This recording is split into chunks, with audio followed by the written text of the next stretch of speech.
I'm just looking through the names.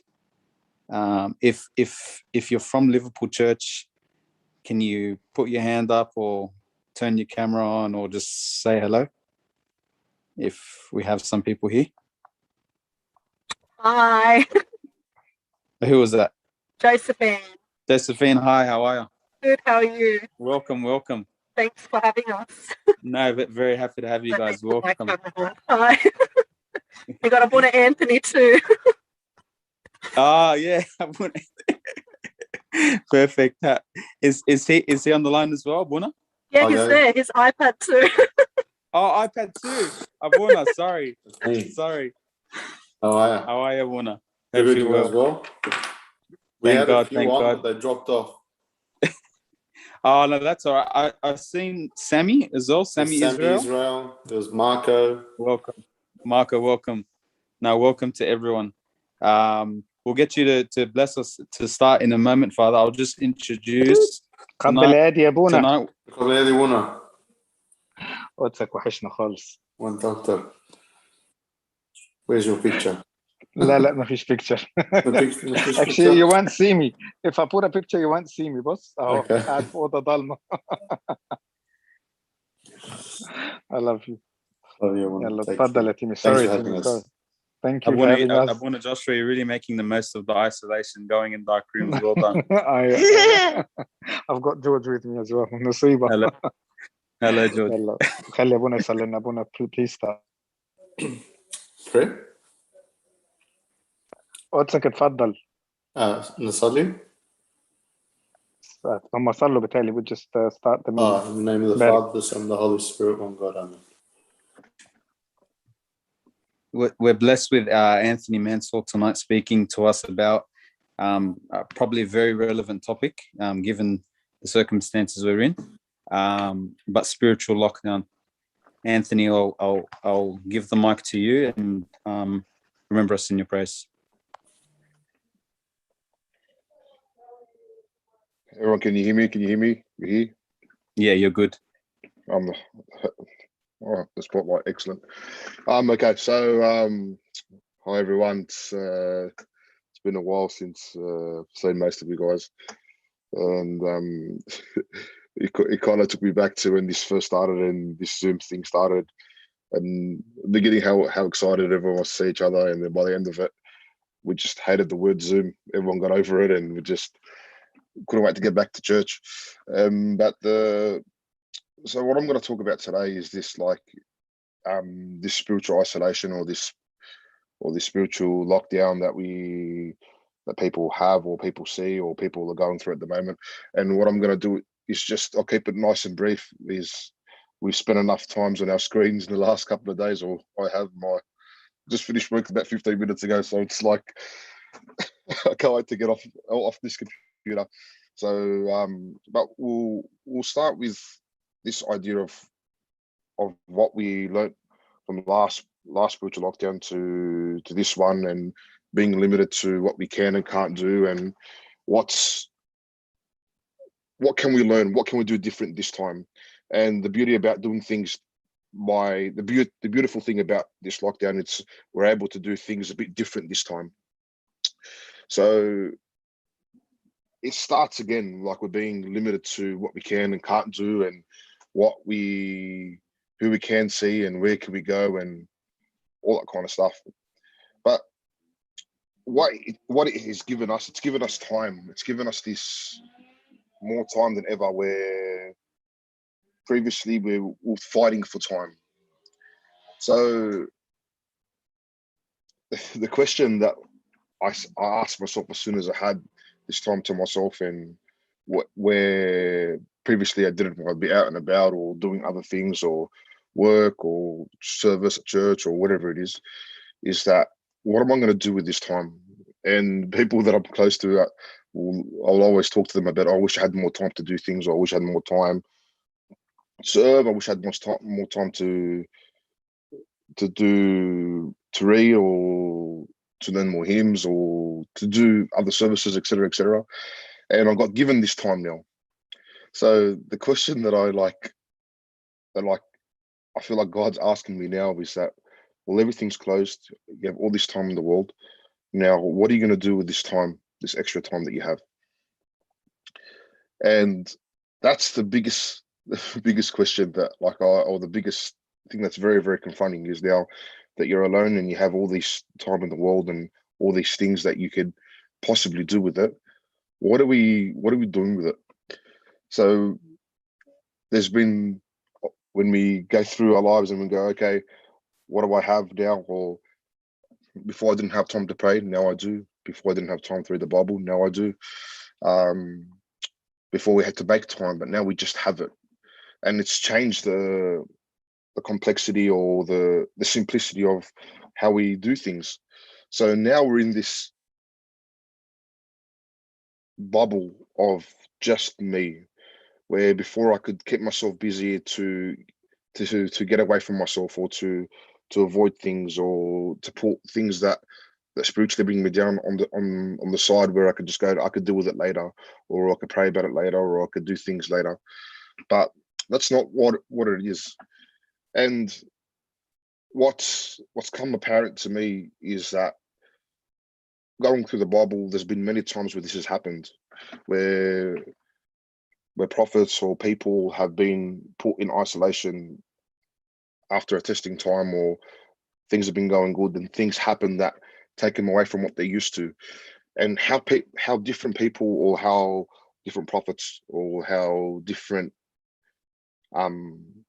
environments brought out different things. So we'll just go through two examples, okay? So we'll go through the Jews after Egypt, and then Jonah, and how the two compare, and how we must say, okay, what are we going to do, and how are we going to deal with what God, or what our situation has given us. So first we'll go through the Jews. The Jews were persecuted in Egypt, and they were slaves in Egypt for a very, very, very long time. And they saw miraculous things. They saw, from them being choked and being placed in a situation where they couldn't move, they couldn't live, they didn't have freedom, to plagues coming, to waters opening and them walking through the Nile, then to complete freedom. But how did they celebrate that freedom? Which goes back to how we did last time.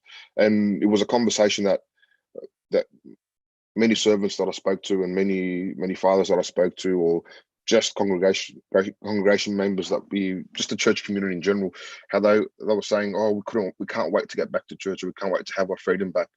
And then what did we do with that freedom?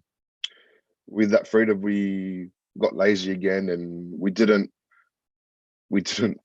appreciate what we had in the church, or in the service, or basically friends that we had, or things that we could do so freely. We jumped at things that weren't important. So it was being able to go out and do whatever we want, or see friends again, or go go to the beach, or things that we sorely missed. But the one thing that we totally forgot about was the church life, and how important, and the services, and the liturgies, and the spiritual life that we've been given freely to enjoy and to participate again. How quickly that dropped off, because we were given that freedom, but when we didn't have a choice, we yearned for it. So we became a situational Christian, where we wanted to do certain things because we couldn't do it. It was like the grass is always greener. So when the Jews got that freedom, what did they do? They celebrated, they worshipped golden statues, they forgot about all the miracles that they have seen previously, and felt back to their own wants, and their own lusts, and their own desires. But then we'll go with Jonah. Jonah was something completely different. He didn't follow God's word, etc., etc. Then he got swallowed by the big fish. And when he got swallowed by the big fish, he spent 3 days by himself. Okay, 3 days by himself. And what did he do with that time? What did he do with those 3 days? He prayed, he repented, he brought back his spiritual life. So we can see the two comparisons. Is that one, we can yearn to continually go, okay, well, this is what I want. I want this freedom. I want to be able to do what I like, etc., etc., etc. Or we could take the opportunity to not yearn about those things, but revisit those things that we need.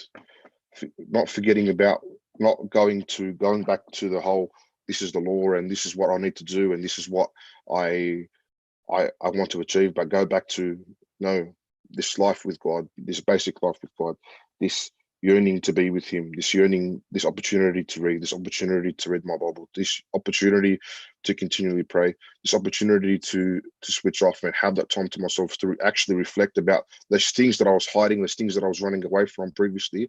Now I can't run away from them and hide from them with the business of this world, but I can sit there and go, this is what I want. I want God. I want to chase him. I want to talk to him. I want to hold his hand. I want to be able to defeat those things that have dragged me back, but I've put off for such a long time. And one of those things is where a lot of people that I'm speaking to now is that loneliness, being by themselves, and how we as a generation, we as a community are so scared of being alone and being by ourselves. And there's someone that I was speaking to earlier throughout the week, and they were telling me the one thing that they practiced was, after a certain time, they switched off their phone and they put their phone to the side and not used it, and how much it affected them. And when I asked why did it affect them, it was that silence of not being able to go anywhere and not talking to anyone, and how much it terrified them, how much it scared them. And then that's why the whole story of Jonah really it impacted me in a different way, because that's what Jonah did. He wasn't privy to anything that was happening in the world. He didn't know if he was going to come out alive. He didn't know any of these things, but rather he sat there and focused on what was important, and that was the life to come, not what the situation was. Which then we'll read, if everyone can open up their Bibles, because this was something that I read today and that got me thinking about it. And we as Christians, one of the most important parts of being a Christian is having this idea of, okay, my situation shouldn't affect my relationship with God. So whatever life brings at me, it shouldn't change or shouldn't make me differ how I deal with God, or how my priorities with God, or how I go about reading my Bible, or how I go about to pray. So, which then made me think, like, I have all this time and I fight for all this time and I fight for all these things that I really, really want to do, but I never achieved them because I never really wanted to do them. It's like when we have a bucket list of things that we want to do in our lives, and I want to travel the world. I want to go jump off this cliff and do this and do that, etc., etc. But we never achieve them because they're just things that we think are good, or we think that we desire. But with spirituality, it shouldn't be circumstantial. It shouldn't be, well, I can't go to church, so I'm not going to pray, or I can go to church, I can go next week. We have this mentality.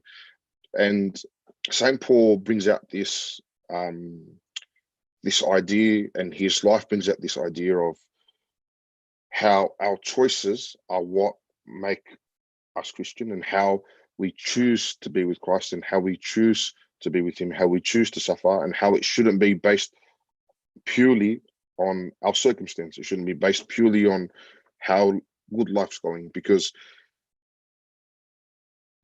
spirituality it's not about it making sense. It never makes sense. 1 + 1 doesn't equal 2. Sometimes in spirituality, 1 + 1 still equals 1. Or how me doing certain things doesn't make me a pious man, or me praying every day doesn't make me a holy man. It's always very, very confusing. And that's why our circumstances shouldn't dictate our relationship with God. So if we can open up to 2 Corinthians chapter 4, 1 to 12, and I'll quickly read it. Therefore, since we have this ministry, as we have received mercy, we do not lose heart, but we have renounced the hidden things of shame, not walking in craftiness, nor handling the word of God deceitfully, but by manifestation of the truth, condemning ourselves to every man's conscience in the sight of God. But even if our gospel is viled, it is vile to those who are perishing, whose minds the God of this age has blinded, who do not believe, lest the light of the gospel, the glory of Christ, who is the image of God, should shine on them. We do not preach ourselves, but Christ Jesus the Lord, and ourselves the bondservants for Jesus' sake. For it is the God whom commanded light to shine out of darkness, who has shone in our hearts to give the light of the knowledge of the glory of God in the face of Jesus Christ. But we have this treasure in earthly vessels, that the excellence of the power may be God and not of us. We are hard pressed on every side, yet not crushed. We are perplexed, but not in despair, persecuted, but not forsaken, struck down, but not destroyed, always carrying about in the body of the dying of the Lord Jesus, but the life of Jesus, who may be manifested in our body. For he who live are always delivered to death for Jesus' sake, that the life of Jesus also may be manifested in our mortal flesh. So then death is working in us, but life in you. And we always go back to this verse as Christians. We always hear it when we're going through a tough time and we're going through something difficult. We are hard pressed on every side, yet not crushed. We are perplexed, but not in despair, persecuted, not forsaken, struck down, but not destroyed. And St. Paul saying this was again something that hit me a lot, and that we as Christians can learn a lot from, actually. For St. Paul was a Pharisee who was well respected, who was listened to. He would dictate a lot of things. He had everything. He had the world at his feet. But then when he became Christian and started to follow Christ, where was he? He became a prisoner. He became persecuted. People would spit at him. People would take the mickey out of him. All because of he chose to leave this circumstances in this environment and become a Christian and to follow Christ. So us being Christians in nature, it's difficult. It's not easy. It's not something that we could simply go, well, everything's going to be fine. And in this search of a perfect Christian, or a perfect, perfect environment to be a Christian, it actually does not exist. There is no way we could be in an environment that is perfectly suited to our Christianity. Never. So in this book, Words of Our Times by Father Matthew, there was a monk that came to him and said to him, "Father, I am in distress." And he said to him, "And so what if you're in distress?" Then he said to him, "I thought me coming to the monastery, I was going to be happy. I was going to be able to focus on God all the time. I was going to be able to live this life that I always wanted." And Father Matthew said to him, "No, as a Christian, if you came here to be happy, if you came here to live a life that you always wanted, then you should have come here for despair. You should have come here to fight. You should have come here to get ready for war." And that's what we as Christians should always be ready for. This diabolic war of always, no matter what happens, I got to get up and pray. I got to make sure that I read my Bible. I got to make sure that I keep going with doing good and doing everything with love. Not just, oh, if I had more time, I could do more. No, it's going back to this idea of, I need to see it, I need to get there, I need to do it, I need to continually grow with Christ. And then he furthermore describes this situation of being put into this idea of this perfect situation as something laughable. As he said, could you go to Satan and say to him, Satan, please tell me the truth? He will never tell you the truth. He will never tell you the easy way out. How do they describe Satan? They describe Satan as a lion that is ready to prowl and to eat whatever is in front of him. In an instant, we can go. In an instant, we could fall to him. So this lockdown and this idea of being in this opportunity to not being able to go anywhere, for our choices to be limited, for things not to go our way, is a reset that we must have as Christians. And it's something that we should do without circumstances telling us to do it, where we can sit by ourselves and have this time with God.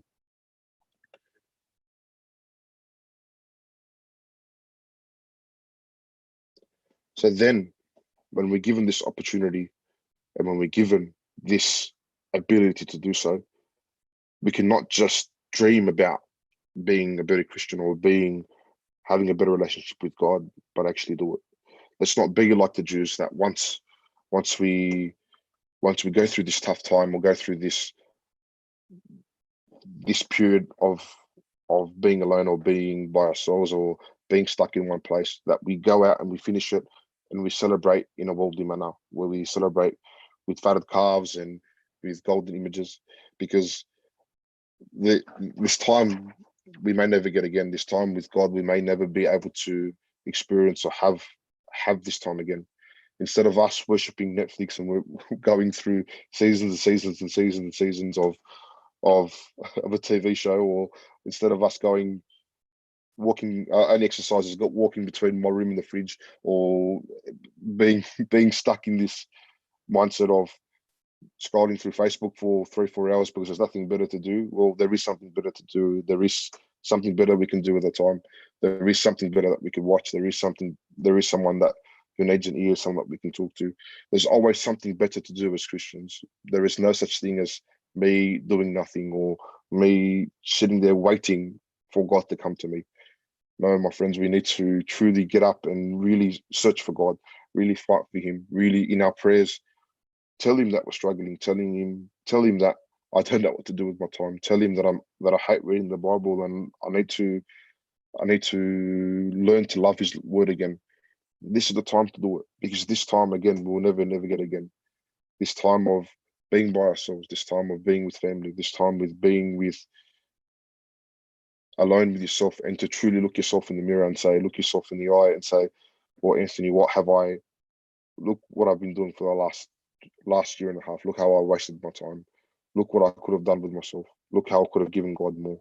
Look how I could have given my parents more. Look how I could have given my partner more. Look how I could have done so much more. But we sit there and just go, oh, well, I'll do it better next time. Doing it better next time is not good enough until you do it. And that's where I'll end, is that Christ didn't come here and give us words only. Christ didn't come here to just tell us what to do. He literally showed us. St. Paul didn't just write epistles. He physically showed us how to live a Christian life. Jonah told us and showed us that the time given away in seclusion was a time for us to pray, for a time for us to be with God and to reassess ourselves. Let's not take this time for granted, but rather take every opportunity that we get to refocus, to reevaluate, and to remember that in our freedom, we ought to choose God. We ought to be with him, and we ought to take every opportunity to be in his house and not step on the gifts that he's given us. For as you can see, the gifts that he's given us could go away so quickly. It could disappear by one announcement. It could disappear by one wrong turn, or by someone with close contact closing the whole church thing. But rather us carry the church within us, carry God within us, carry his word with us, that every day is a day with him and a day not wasted. Glory be to God.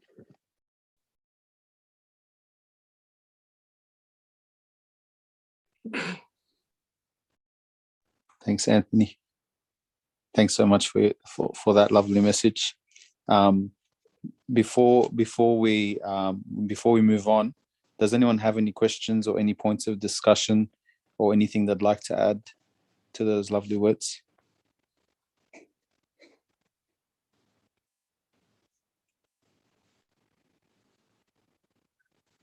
Not all at once, people. I'll just add one thing that came to mind when you were speaking, Anthony. You were speaking about the spiritual struggle and how it's like it's necessary. It's like a necessary requirement, for us to get closer to God and to see God. It sort of reminds me of late I've been learning about plants, and a funny thing about plants is plants that grow in forests usually grow in like a rainforest.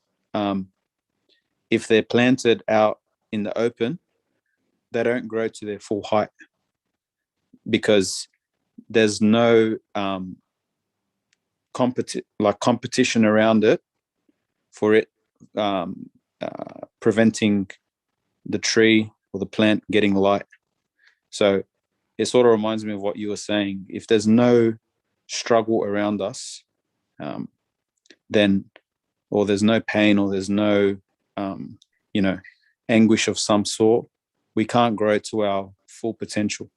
I think it's just a matter of fact that we don't appreciate at times, or we don't understand what we have. But I really love those words, and I think they're so relevant for the circumstances that we're in at the moment. And just I think it's important, really to pause and really to just take the time in these days to appreciate what we have, and use it to actually benefit and use it as a revival. So thanks for that, Anthony.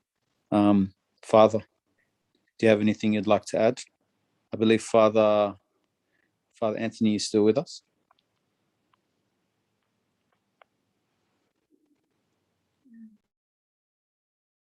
Yeah, he's not paying attention.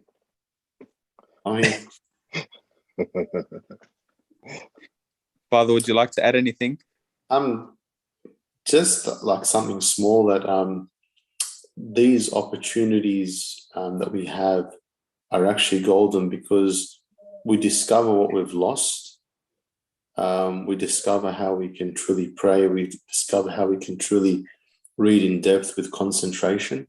All those basic and small things that we once upon a time did, with the busyness and craziness of life, we've almost lost. And so having this spiritual lockdown, replants a beautiful seed that we can sort of be inspired and grow with full potential, with full depth once again. So enjoy. It's not bad after all. It's not bad to be by yourself, just to regain that spirituality that I think that all of us, myself before anyone, needs. That probably is, being diluted with everything that we do, the craziness of the life that we have. That's it. Thank you so much, Father. Thanks. Before we just finalize with prayer,